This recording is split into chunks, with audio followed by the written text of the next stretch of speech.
America is back. Nous sommes deux vieilles nations dans le monde. Le Royaume-Uni et la France.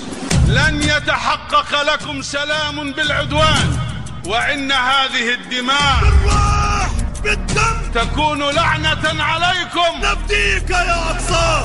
إن المعركة ليست معركة فرد وليست معركة جيش وإنما هي معركة شعب ومعركة أمة بأسرها. بيوتكم في انتظاركم، مساجدكم في انتظاركم، كنائسكم في انتظاركم، وهم لكم ولأولادكم. Vous écoutez l'Histoire en marche, un programme réalisé par Jalil Akhdar, coordonné par Sami Hahel et Marim Abdou pour vous accompagner au micro. Les États-Unis ont opposé mardi leur veto à un projet de résolution présenté au nom des États arabes par l'Algérie exigeant un cessez-le-feu humanitaire immédiat qui doit être respecté par toutes les parties. Le texte a reçu 13 votes pour, un vote contre, celui des États-Unis et une abstention, celle du Royaume-Uni. Pour être adopté, le projet de résolution devait recueillir au moins 9 voix pour et ne pas faire l'objet d'un veto d'un des 5 membres permanents du Conseil de sécurité. C'est la 3e fois que Washington bloque une résolution qui exige la fin immédiate des combats. Son ambassadrice à New York justifie son veto et évoque un projet alternatif. Procéder au vote aujourd'hui était un vœu pieux et irresponsable. Ainsi, même si nous ne pouvons soutenir une résolution qui mettrait en péril des négociations sensibles, nous sommes impatients de nous engager sur un texte qui, selon nous, répondra à un grand nombre de préoccupations que nous partageons tous. Outre l'appel à un cessez-le-feu humanitaire immédiat, le texte rejetait le déplacement forcé de la population civile palestinienne, y compris des femmes et des enfants, en violation du droit international. Riyad Mansour, ambassadeur palestinien à New York, clarifie les raisons de l'obscur droit de veto. Le message donné aujourd'hui à Israël avec ce veto est qu'il peut continuer à commettre des meurtres en toute impunité. Même si le Conseil de sécurité continue de se soustraire à ses responsabilités en se laissant entraver à maintes reprises par le veto d'un membre permanent, les autres organes du système international assument leurs responsabilités. L'ambassadeur d'Algérie auprès de l'ONU, Ammar Benjama, a vivement critiqué les États-Unis, déclarant au Conseil de sécurité que voter contre la résolution implique une approbation de la violence brutale et des punitions collectives infligées aux Palestiniens. Il a déclaré que le silence n'est pas une option viable. L'heure est désormais à l'action et à la vérité. Ammar Benjama, ambassadeur d'Algérie à l'ONU, dira que l'Algérie ne compte pas reculer. أقول للجميع أننا سندفن شهدائنا هذا المساء برفح بغزة بكل فلسطين وأن الجزائر ستعود غدا باسم الأمة العربية وباسم الأمة الإسلامية وباسم أحرار العالم ومعنا أرواح الآلاف من الأبرياء التي أزهقها المحتل الإسرائيلي من دون حساب ولا عقاب. ستعود الجزائر لتدق أبواب مجلس الأمن مرة أخرى وتطالب بوقف حمام الدم في فلسطين ولن نتوقف حتى يتحمل هذا المجلس كامل مسؤولياته ويفرض وقفا إطلاق النار فوريا. Avec nous en ligne, Monsieur Mohamed Amin El-Medani. Merci d'accepter notre invitation. Vous êtes président du Centre arabe pour l'éducation au droit international humanitaire et aux droits humains. Monsieur Mohamed Amin El-Medani, c'est la 3e fois que Washington bloque une résolution appelant à un cessez-le-feu. Jusqu'au dernier veto américain, les États-Unis ont utilisé leur droit de veto 90 fois au total, dont 46 fois pour protéger l'entité sioniste. N'est-ce pas là une mise en danger des différentes instances internationales? Monsieur Mohamed Amin El-Medani. Je voudrais saluer le geste de l'Algérie en présentant ce projet de résolution qui a été soutenu par tous les pays arabes. Ce que vous avez signalé, c'était une question vital concernant le service des Nations Unies et du Conseil de sécurité dans sa composition actuelle. Ça ne concerne pas seulement le conflit et la situation en bande de Gaza, mais plusieurs affaires aussi présentées à ce Conseil de sécurité en vue de veto utilisé par un ou plusieurs membres permanents du Conseil. C'est pour ça cette question de réviser la Charte des Nations Unies, de laisser la possibilité pour que d'autres pays émergents venant de l'Afrique et de l'Amérique du Sud accèdent au Conseil en tant que membre permanent, c'est une question encore une fois vitale et importante pour améliorer et développer le rôle des Nations Unies en général et du Conseil de sécurité en particulier. Et on ne peut pas parler de paix et sécurité mondiale dans les conditions de l'année de la création des Nations Unies et la signature de la Charte des Nations Unies le 26 juin 1945. C'est très important maintenant de revoir ce système onusien, surtout concernant la paix et la sécurité dans le monde. Monsieur Mohamed Amin Al-Midani, les Nations Unies ont été créées pour maintenir la paix et la stabilité dans le monde. Si, à chaque fois, un membre permanent du Conseil de sécurité utilise son droit de veto pour bloquer une résolution censée protéger des populations civiles, dans ces conditions, à quoi servirait aujourd'hui cette instance? Est-ce que le système de maintien de la paix fonctionne aujourd'hui? Est-ce qu'il est temps de le remettre en question? Oui, c'est très important votre question, mais il ne faut pas oublier, madame, que les Nations Unies a été créée pour servir les intérêts des grands puissants, la Grande-Bretagne, la France, la Russie, l'Union soviétique à l'époque et les États-Unis. Ces intérêts, ils ne vont pas toujours dans le bon sens, si vous voulez, de la paix et de la sécurité mondiale. Et c'est pour ça, cette question de réviser la Charte des Nations Unies après plus de 70 ans de l'existence des Nations Unies, et c'est très important, cette question.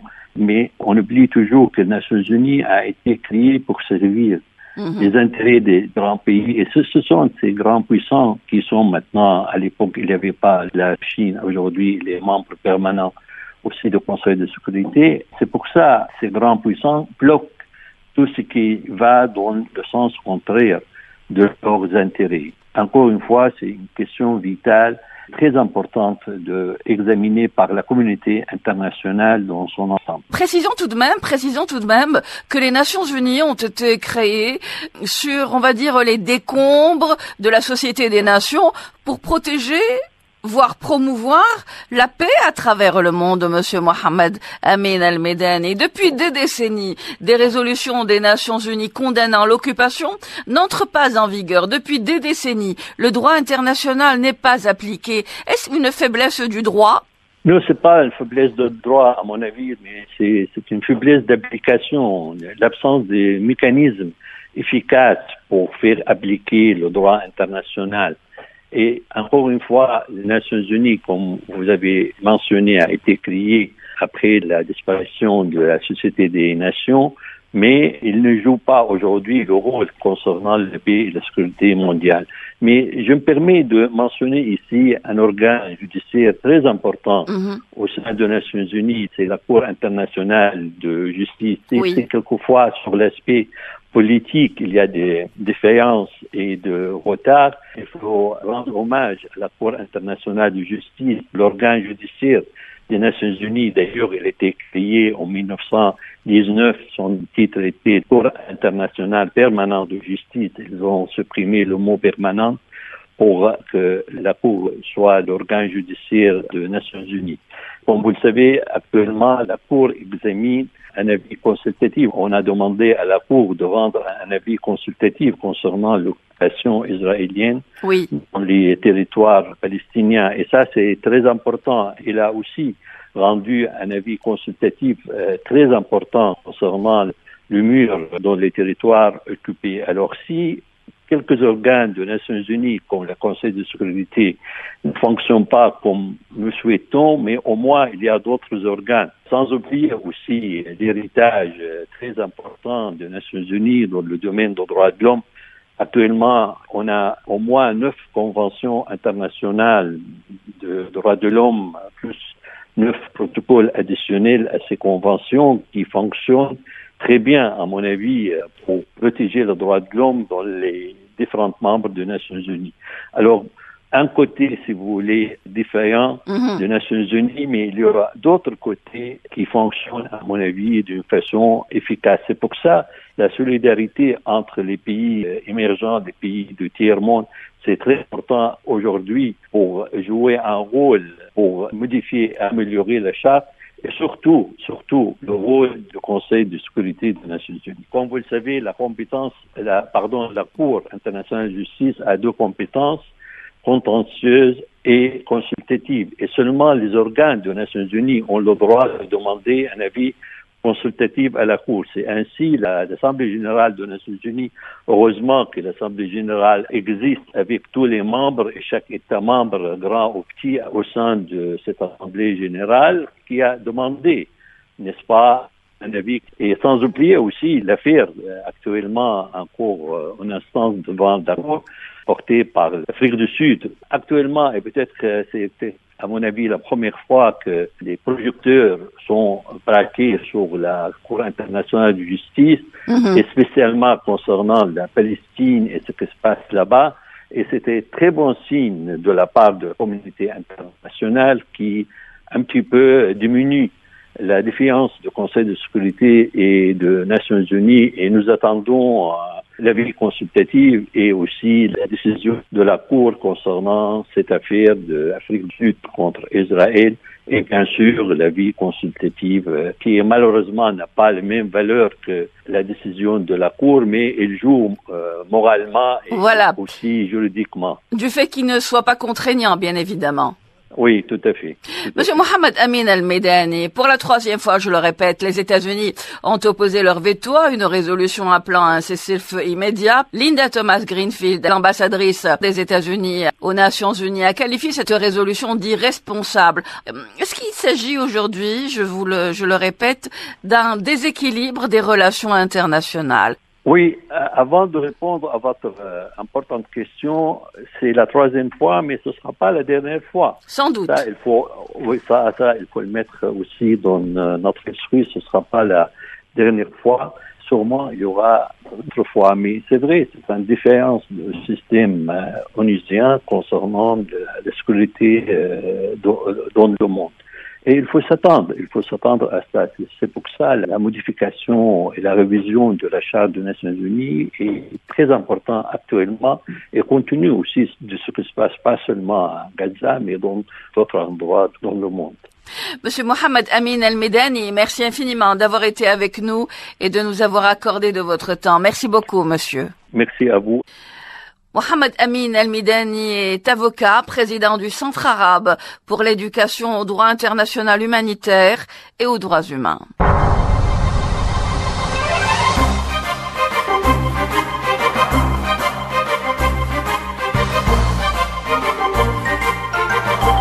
La Cour internationale de justice continue à entendre 52 pays sur les conséquences juridiques de l'occupation de la Cisjordanie et le Rhodes-Est. Il s'agit du plus grand nombre de parties à participer à une affaire de la Cour internationale de justice depuis sa création en 1945. Les obligations qui incombent à Israël de tirer les conséquences juridiques des faits internationalement illicites dont il est responsable sont inconditionnelles et d'effet immédiat.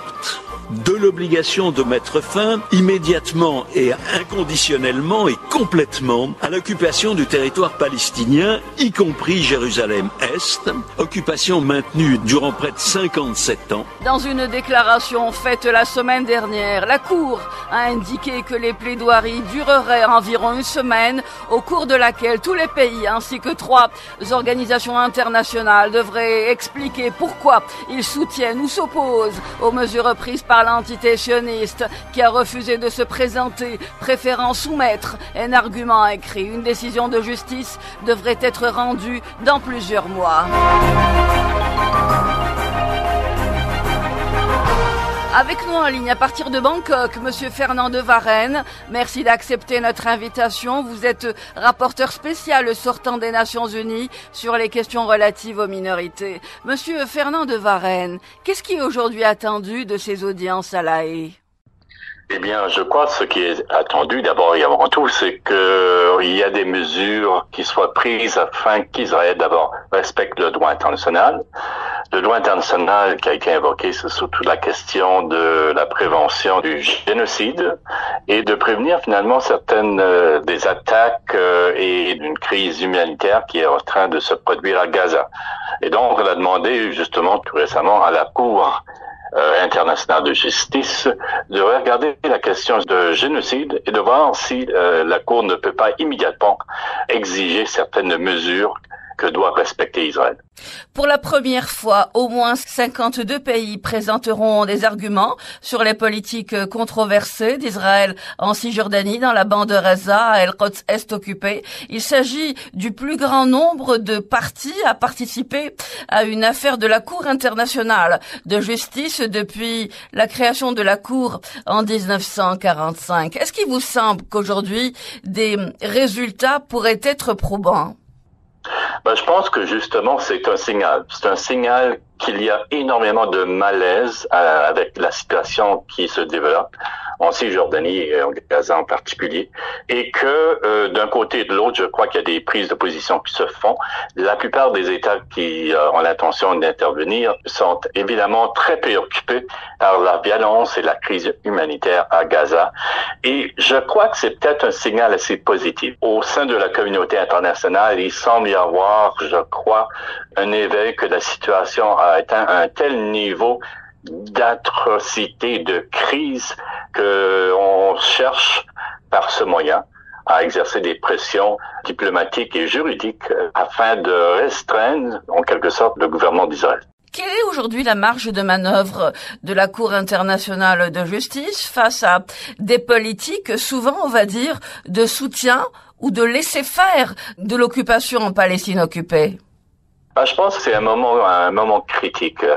Parce que d'un côté, il faut savoir que la Cour internationale de justice peut exiger des mesures conservatoires, c'est-à-dire des mesures provisoires et contraignantes. Mais d'un autre côté, la Cour internationale ne peut pas forcer le respect de ces mesures. Donc, en quelque sorte, c'est vraiment une épreuve pour la Cour internationale de justice elle-même, jusqu'à quel point elle peut influencer les politiques comme celle du gouvernement d'Israël, qui semblerait porter atteinte au droit international.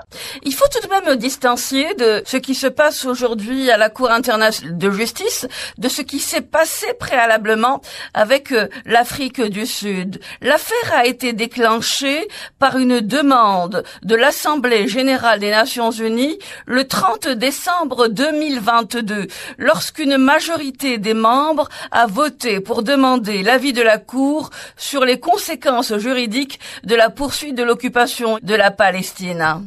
Oui, justement. Dans le cas que vous venez d'identifier, il s'agit d'un avis. Et en quelque sorte, un avis, on peut suggérer que c'est peut-être moins contraignant. C'est pas comme imposer ou exiger des mesures immédiates, des mesures conservatoires, comme la Cour internationale de justice vient de le faire dans l'affaire de Gaza. Mais l'avis qui est demandé par le Conseil de sécurité, c'est quand même très important. Ça peut signaler, je crois, un changement de cap qui serait peut-être nécessaire, puisque là, c'est le Conseil de sécurité, donc c'est vraiment l'organisation à l'apogée qui a vraiment au sein des Nations Unies. Et donc, d'un certain côté, l'avis comme tel n'est pas nécessairement contraignant comme l'est des mesures conservatoires dans une cause de génocide, mais ça peut avoir un poids diplomatique plus important au niveau des politiques d'Israël. Alors, au niveau des politiques, est-ce que les soutiens, notamment au sein du Conseil de sécurité, peuvent avoir un quelconque impact sur une décision juridique, Monsieur Fernand de Varenne? Je crois que, de façon générale, oui. Je crois qu'il faut regarder la situation de la vie et les mesures conservatoires que la Cour internationale de justice qu'elle vient d'imposer comme un signal, un changement de direction ou changement de température. Je crois que jusque maintenant, il a été plus facile pour Israël d'ignorer, si vous voulez, l'opinion internationale et les Nations Unies en particulier. Là, je crois qu'on peut dire que la situation est en train de changer. À mon avis, il y a en ce moment un épuisement de la plupart des membres de la communauté internationale par rapport au degré de violence et aux atrocités et à l'échelle finalement de la crise humanitaire. L'avis et les mesures conservatoires qui viennent d'être identifiées par la Cour internationale de justice dans l'affaire sur le génocide, ça peut signaler finalement qu'il va peut-être vraiment falloir pour Israël de revoir son approche, et je crois que les alliés d'Israël sont en train d'être épuisés par tout ceci. C'est très difficile, à mon avis, pour le gouvernement américain de continuer à appuyer sans hésitation tout ce qui se passe à Gaza et ailleurs.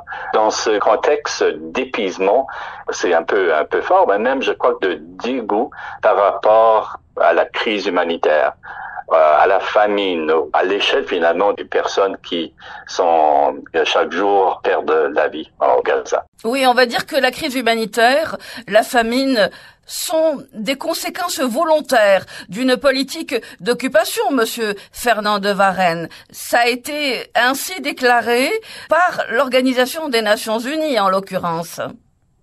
Ce sont certainement des conséquences. Je crois que ce sont des conséquences qui sont tout à fait prévisibles compte tenu de l'ampleur et de la férocité finalement de ce qui se passe sur le terrain à Gaza.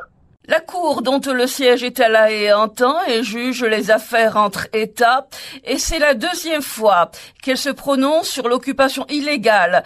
En 2004, la Cour internationale de justice a statué que le mur de séparation, érigé en territoire palestinien occupé et qui sépare de nombreuses familles palestiniennes, est illégal et devait être démantelé. Le mur n'a pas été démantelé. En quoi est-ce que, cette fois-ci, ou en quoi est-ce que cette démarche, la démarche actuelle, pourrait être différente des précédentes? En raison de l'ampleur de la crise humanitaire, du nombre de personnes qui sont affectées, qui sont abattues, qui sont en crise de famine, moi j'ai l'impression que les mesures qui ont été demandées par la Cour et finalement le résultat final qui sera connu plus tard sur la question du génocide aura beaucoup plus de poids. C'est-à-dire que ce sera beaucoup plus facile pour ceux qui cherchent à convaincre Israël de modifier ses politiques, de cesser finalement certaines activités. Ils vont pouvoir s'appuyer là-dessus de façon qui sera plus convaincante. Et je crois que l'effet, ça pourrait être surtout dans le cas des États-Unis. Ce serait beaucoup plus difficile pour le gouvernement américain de ne pas revoir un peu son approche que finalement n'a jamais chancelé par rapport à son appui d'Israël quand il se produit sur le terrain. Donc je crois que c'est vrai, la question du mur en Israël, les conclusions de la Cour internationale de justice n'ont pas été implémentées, n'ont pas été mises en œuvre, mais à un moment donné, trop c'est trop. Et je crois qu'ici, on pourrait avoir, j'espère, la goutte qui pourrait faire déborder le vase, en ce sens que peut-être le gouvernement américain, les institutions internationales et d'autres vont changer de cap, de direction, afin vraiment que ça soit efficace. Sinon, il faut revoir un peu. C'est pourquoi nous avons une Cour internationale de justice si ces conclusions sont complètement ignorées. C'est pour une paix dans le monde que nous avons également un Conseil de sécurité où un droit de veto est utilisé de façon, on va dire, récurrente par l'un des membres de ce même Conseil pour protéger un État allié, Monsieur Fernand de Varenne. Souvent, les décisions peuvent avoir des répercussions politiques. Oui, et je crois qu'il faut peut-être ceci, c'est une question qui est beaucoup plus large. En ce moment, à travers le monde, nous avons un niveau record de conflits violents. En fait, nous avons le plus grand nombre de conflits violents depuis la Deuxième Guerre mondiale. Donc, il faut vraiment se poser la question si le Conseil de sécurité de l'ONU fait son travail. Aux Nations Unies, en général, est-ce que le système fonctionne? Est-ce que c'est tout simplement une preuve additionnelle que le système pour le maintien de la paix aux Nations Unies doit pas être revu. Parce que franchement, si nous faisons face à des crises de conflits à travers le monde à un niveau jamais vu auparavant, il faut vraiment se poser la question. Il y a besoin d'une réforme, je crois, y compris au niveau du Conseil de sécurité. parce que la question du veto, évidemment, semble dire que le système ne fonctionne pas. Voilà. Monsieur Fernand de Varenne, il faut tout de même rappeler à nos auditeurs que cette affaire qui se déroule aujourd'hui à La Haye est distincte d'une autre affaire portée devant la Cour internationale de justice par l'Afrique du Sud le 29 décembre dernier pour crime de génocide à Gaza dans le cadre de la guerre qui continue d'être menée de façon terrible et féroce. Quel pourrait être l'arrêt de la Cour, Monsieur Fernand de Varenne? J'interroge votre expérience. Eh bien, ça va être une décision, une affaire très compliquée, parce qu'il faut reconnaître qu'il est très rare, il est excessivement rare d'obtenir une conclusion de génocide. C'est un crime international, mais c'est un crime qui est très, très, très difficile à prouver, essentiellement. Et pourtant, il est documenté au quotidien. L'armée d'occupation israélienne ne se gêne pas et prend tous ses aises pour filmer les massacres de population, les atteintes aux droits de l'homme. Nous l'avons vu au quotidien. Oui, tout à fait. Mais malheureusement, je dis malheureusement parce qu'il y a très peu de situations où on a un tribunal international, parce qu'il y en a aussi différents tribunaux qui traitent de questions de génocide. C'est rare, c'est rarissime qu'il y ait une conclusion de génocide, parce que ce n'est pas la question d'atrocité qui compte, c'est la question d'intention. Est-ce qu'il y a une intention d'éliminer physiquement un peuple ou un groupe ethnique, par exemple? Alors, c'est là que la question, vraiment, ce sera le point tournant. Et à ce niveau-là, on peut dire, tout simplement en regardant les causes précédentes dans différents conflits, que ça a toujours été un peu l'obstacle, si vous voulez, la barrière principale pour une conclusion de génocide. L'un des ministres du gouvernement de Netanyahou a déclaré que les Palestiniens devaient être complètement éliminés. Pas de pain, pas de fioul, pas de gaz, pas de médicaments. N'est-ce pas une intention génocidaire? Ah, ça, c'est un élément d'intention génocidaire, oui. Il faudra voir si dans l'ensemble, la Cour internationale de justice pourrait être convaincue que ça signale en fait l'intention pour ce qui se produit en ce moment à Gaza. Donc, c'est pas à moi de me placer dans le rôle de juge ici, mais c'est ça vraiment le point où la question va s'échapper, où ça pourrait être difficile pour la Cour d'arriver à cette conclusion. Quoique, je dois dire que, comme vous le savez peut-être, que la Cour internationale de justice, la majorité, en fait, presque à l'unanimité, les juges de la Cour internationale ont indiqué que l'État d'Israël devait prendre des mesures pour prévenir et punir l'incitation d'hierarchie publique à commettre le génocide. La Cour internationale de justice est composée de 15 juges de différentes parties du monde, élus par l'Assemblée générale des Nations unies pour un mandat de 9 ans. Le juge Nawaf Salem, rappelons-le, du Liban, en assure actuellement la présidence. Il y va de la crédibilité de deux instances internationales, Monsieur Fernand de Varenne. La Cour internationale de justice et l'Assemblée générale des Nations unies. Absolument, absolument. Et je crois que pour la Cour internationale de justice, c'est vraiment un peu un défi en ce moment, parce que c'est pas la première affaire qui traite de génocide. Non, il y a eu une autre affaire récemment entre l'Ukraine et la Russie, et une autre aussi au sujet du Myanmar. Et malheureusement, dans les deux affaires précédentes, on n'a pas vu vraiment de progrès, c'est-à-dire qu'on n'a pas vu vraiment que les États en cause ont respecté ou même mené des mesures en vue de mettre en œuvre les recommandations, les mesures demandées par les juges de la Cour internationale de justice. Donc oui, il faut vraiment se demander si ça continue, si vraiment on a jugement ou ordonnance ou conclusion après conclusion de la Cour internationale qui est tout à fait ignorée. Alors je crains vraiment qu'il faut se poser des questions sur le rôle et l'importance ou finalement l'utilité de la Cour internationale de justice dans ce genre de contexte. Monsieur Fernand de Varenne, merci infiniment d'avoir été avec nous et de nous avoir accordé de votre temps. Merci beaucoup, monsieur. Merci à vous. Fernand de Varenne est juriste, rapporteur spécial sortant des Nations Unies sur les questions relatives aux minorités et il était avec nous à partir de Bangkok.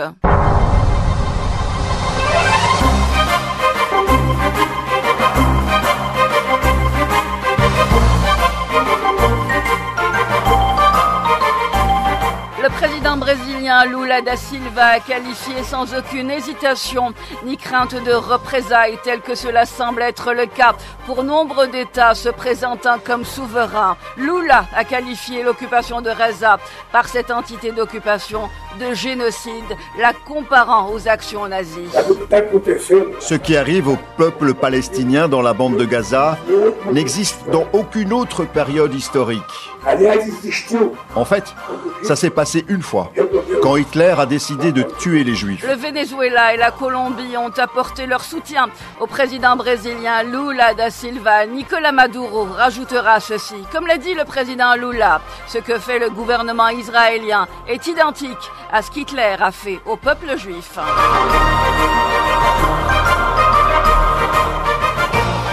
Avec nous en ligne, Monsieur Sandro Cruz, merci d'accepter notre invitation. Vous êtes spécialiste de la politique des pays de l'Amérique latine. Monsieur Sandro Cruz, l'Amérique latine est-elle en train de se démarquer aujourd'hui ? En Amérique latine, il y a beaucoup de dirigeants qui ont presque dit la même chose. Le président du Chili, il a presque la même vision que le président Lula. Le président Lula n'est pas tout seul. Je pense qu'Israël ne veut pas accepter ce que le monde entier lui dit. C'est une rupture. Avant la crise à la bande de Gaza, on pouvait dire que l'Amérique latine, enfin tout le monde disait bon, il faut trouver un compromis, mais maintenant on est devant une réalité. C'est-à-dire un régime qui n'a aucune pitié envers la population civile, enfants, personnes âgées. Je crois qu'il y aura une rupture avec le gouvernement sioniste de Netanyahou. Monsieur Sandro Cruz, le président colombien abonde dans le sens du président Lula. Il a également dit à Gaza, il y a un génocide et des milliers d'enfants, de femmes et de civils âgés qui sont lâchement assassinés. Peut-on envisager une coalition des pays de l'Amérique latine à travers notamment les instances internationales, monsieur Sandro Cruz? Je pense que les choses sont en train de bouger. Déjà, l'Afrique du Sud, à notre continent, pour condamner Israël. Je pense que tous les pays du Sud global, je pense que maintenant c'est aux politiques, aux institutions politiques régionales, par exemple la Union arabe, les pays du Mercosur par exemple, ou les pays des Caraïbes, il faudra qu'ils commencent à bouger pour trouver une résolution commune pour condamner Israël, parce que ce qui est vraiment impressionnant, c'est que maintenant que je vois les nouvelles aussi comme vous, Israël est fâché parce que Lula a comparé les méthodes qui est fait à la population civile comme les méthodes nazies de la Deuxième Guerre mondiale. Ils disent que non, ils ont accusé Lula d'antisémite, mais alors il faut se poser la question aux leaders du gouvernement israélien. Si ce qu'ils font à Gaza en bombardant la population civile, ça fait la différence. Si c'est pas une méthode nazie, alors il faut les poser la question, qu'est-ce que c'est alors? Qui nous explique? Parce que là, ils vont se trouver dans l'embarras, parce qu'il n'y a pas autre chose qu'on peut expliquer quand on fait des bombardements massifs sur la population civile. Et c'est des méthodes qui ont été utilisées pendant la Deuxième Guerre mondiale, non? Et voir ça aujourd'hui en direct à la télévision. Donc, j'espère que les politiciens du monde entier, des pays du Sud global, l'Afrique, l'Amérique latine, l'Asie, vont parler de cette situation et dans un futur proche, j'espère que ça va aboutir sur une pression politique. N'oublions pas que l'Afrique du Sud, 1970, c'est grâce à une espèce de coalition mondiale aux Nations Unies qu'on a réussi à plier le régime de l'apartheid qui ne voulait pas lâcher le pouvoir, qui maintenait Nelson Mandela en prison. C'était un régime d'apartheid raciste, génocidaire aussi. C'est grâce à tout le monde qui s'est mis d'accord, qui a fait un embargo à l'Afrique du Sud à l'époque, qui ne participait pas aux Jeux Olympiques, qui avait un embargo commercial, ce régime est tombé. Je pense que si Israël ne change pas vite, il va se trouver comme à l'époque de l'Afrique du Sud. Il va être pointé du doigt par la communauté internationale. Aujourd'hui, j'ai parlé avec un ami qui habite aux États-Unis, qui est un grand conservateur. En général, il défend toujours le gouvernement américain et tout ça, mais c'est pour dire que même les gens qui sont conservateurs sont sous les chocs. Il m'a dit aujourd'hui, cet ami qui est très conservateur vis-à-vis de son point politique, qui n'aime pas la Russie, qui n'aime pas les révolutions, etc. Il m'a dit, je suis choqué avec cet assassin de Netanyahou. Même les gens d'un côté politique très conservateur sont choqués. Monsieur Sandro Cruz, justement, vous me tendez une perche. Le secrétaire d'État américain s'est rendu pour la première fois depuis sa nomination il y a 3 ans au Brésil. Le Brésil est la première économie d'Amérique latine. Ces dernières années, depuis l'arrivée du président Lula au pouvoir, les relations entre le Brésil et les États-Unis se sont, on va dire, un peu ou nettement réchauffées. Est-ce que ce chapitre va affecter une nouvelle fois les relations entre les pays de l'Amérique latine et les États-Unis?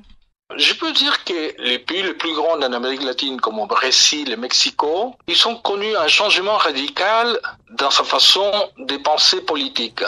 Avant, en Amérique latine, on avait des militaires, coups d'État, des gouvernements qui prenaient les pouvoirs, qui étaient très liés aux États-Unis, inconditionnels. Et c'était le cas du Brésil dans les années 60, où il y avait des militaires, et puis on suivait à l'aveuglette aux États-Unis. Mais aujourd'hui, par exemple, il y a eu un recyclage de la classe politique qui pense plutôt dans ses intérêts à eux. Par exemple, on a bien vu à l'époque de Lula avec Bolsonaro, les élections ont été vraiment très tendues, il y avait presque variété dans l'électorat, mais si on regarde bien les gouvernements de Bolsonaro et aujourd'hui de Lula, les deux, malgré qu'ils sont différents, plus libérales, néolibérales, l'autre plus socialisantes, les deux ne suivent pas les États-Unis aujourd'hui. C'est-à-dire, ils pensent d'abord au Brésil. Ça fait plaisir de voir des pays comme ça qui gardent la souveraineté. C'est pas comme avant. Tout le monde s'est couché, qu'est-ce qu'ils disent les États-Unis, non? Même la Colombie, c'est une grande mutation. Et beaucoup de pays sont en Amérique latine, même en Afrique, on pense d'abord à nous, à nos problèmes, à nos intérêts. Et ça montre un grand changement psychologique, politique dans le monde qu'il faut tenir compte. Donc, pour moi, la visite ne va pas changer parce que les gouvernements en Amérique latine, ils sont comme un réveil de conscience qu'il faut penser d'abord à nos problèmes. Monsieur Sandro Cruz, depuis 1948, les relations entretenues entre l'entité sioniste et l'Amérique latine ont connu tout de même, faut-il le préciser, différentes phases et tendent à se diriger de plus en plus vers un prisme pro-palestinien. Assistons-nous aujourd'hui à une reconfiguration de la politique étrangère de l'Amérique latine? Je pense que le régime de Netanyahou a fait une grande erreur de ne pas trouver une réponse adéquate aux problèmes qu'il peut avoir avec l'Hamas. Ça a montré son vrai visage. Ça a mis un choc à toute la communauté latino-américaine, même en Afrique, je pense, et dans le monde. Enfin, les gens qui ont un peu de sensibilité disent comment est-ce qu'on peut arriver là-bas. Et puis, 1948, l'Amérique latine commençait aussi les facteurs distance. Bon, il a regardé toujours de manière, il faut qu'on trouve la paix. N'oublions pas qu'il y a ces côtés chrétiens en Amérique latine qui jouent toujours à favor, que Jésus est né là-bas et que bon, c'est la terre. Mais bon, les gens, ils ont compris maintenant qu'on peut pas utiliser ces arguments pour aller commencer à tuer les Palestiniens. Mais grosso modo, l'Amérique latine était toujours un peu à favor de la Palestine parce qu'on voit aussi qu'il faut trouver une justice. Il faut pas despolier aux Palestiniens pour donner à quelqu'un qui vient de débarquer après l'Holocauste.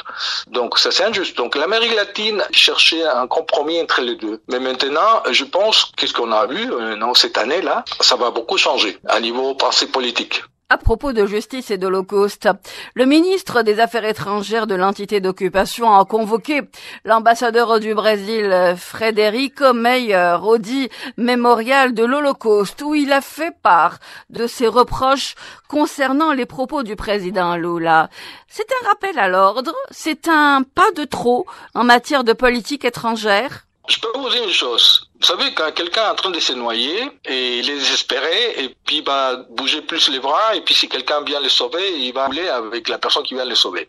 Je pense que cette attitude qu'a eu Israël vis-à-vis de l'ambassadeur a choqué tout le Brésil, surtout la manière qu'ils l'ont traité et qu'ils ont dessiné à Lula. Au Brésil, actuellement, le Premier ministre a déclaré que c'est répugnant qu'Israël appuie directement des mensonges sur Lula, parce que c'est vrai, ils sont exagérés, ils sont sont distorsionnés les contextes. Et au Brésil, dans la chancellerie au Brésil, ils sont choqués, outrés des propos d'Israël vis-à-vis d'un président qui essaie de faire un appel à la raison. Non, à la raison, mais bon, là, on peut dire qu'Israël se trouve en pleine folie. Je pense qu'ils ont fait une énorme erreur parce que ça montre encore plus clairement un régime en quoi on peut pas négocier. Monsieur Sandro Cruz, à défaut de penser à une alliance entre les pays soutenant la cause palestinienne, une alliance notamment entre les pays arabes et l'Amérique latine, peut-on envisager dans les jours à venir une alliance entre l'Amérique latine et l'Afrique, des pays de l'Afrique? Je pense qu'il y aura, je dirais pas une alliance, mais il y aura une espèce de point commun politique entre les pays du Sud global. Surtout, je pense qu'ils sont en train de construire un conglomérat des pays, on peut dire, indépendants, souverains. Et je pense que ça va aboutir. C'est fort probable qu'on va arriver à quelque chose comme ça, à une espèce d'union qui fera pression. Je garde espoir. Monsieur Sandro Cruz, merci infiniment d'avoir été avec nous et de nous avoir accordé de votre temps. Merci beaucoup, monsieur. Salutations à tout le peuple algérien. Au revoir, grand plaisir. Tout partagé, monsieur Sandro Cruz. Merci d'avoir été avec nous et de nous avoir accordé de votre temps.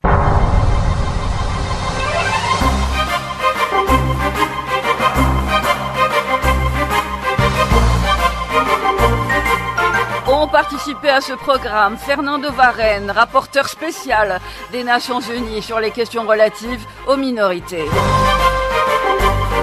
Sandro Cruz, spécialiste de l'Amérique latine.